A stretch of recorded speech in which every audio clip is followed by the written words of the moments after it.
রথযাত্রা উপলক্ষে আজকে দুপুরে খাওয়া দাওয়াটা বেশ ভালোই হলো। হ্যাঁ দারুণ হলো। বিকেলে রথ বেরোবে তো থেকে যাও। না গো, থাকতে পারবো না, ছেলেটার পরীক্ষা আছে, একটা নয় বা দুটো পরীক্ষা। আমি তো যেন আসতেই চাইছিলাম না। না এলে বাড়িতে খেতে? না না, এখানে এসে আমি একা রান্নাটা গুলো নিয়ে চলে যেতাম পার্সেল। আর দেখুন আমার ছেলেকে, দেখুন কি আনন্দ সহকারে মোবাইল ঘাটছে।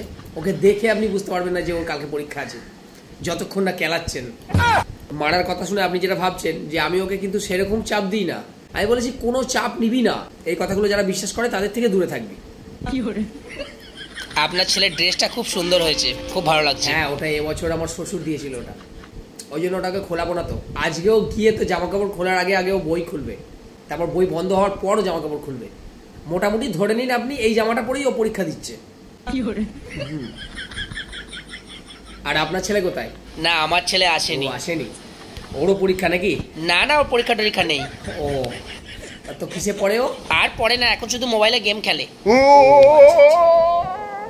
এটা বেশ ভালোই করেছেন আপনি, একদম গুরুত্বপূর্ণ কাজ করেছেন। কেন আপনি চাপ নেবেন বেকার শুধু? আমার ছেলে আমাকে চ্যালেঞ্জ করেছে যে তুমি রথ টানতে পারো কিনা আজকে দেখাবে। ও, তারপর আপনিও চ্যালেঞ্জ নিবি না সালা বলে চলে এসেছেন নাকি?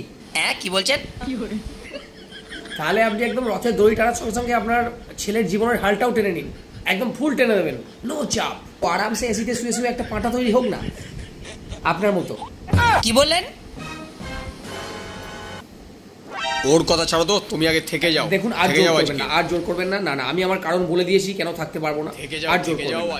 এর থেকে বেশি জোর করলে আমি কিন্তু থেকে যাব। তারপর শুধু রথের দড়ি নয়, আপনার অন্য কিছু টেনে দেবো। আচ্ছা আচ্ছা, তাহলে বাড়ি যাও, বাড়ি যাও, শান্তিতে বাড়ি যাও, যাও।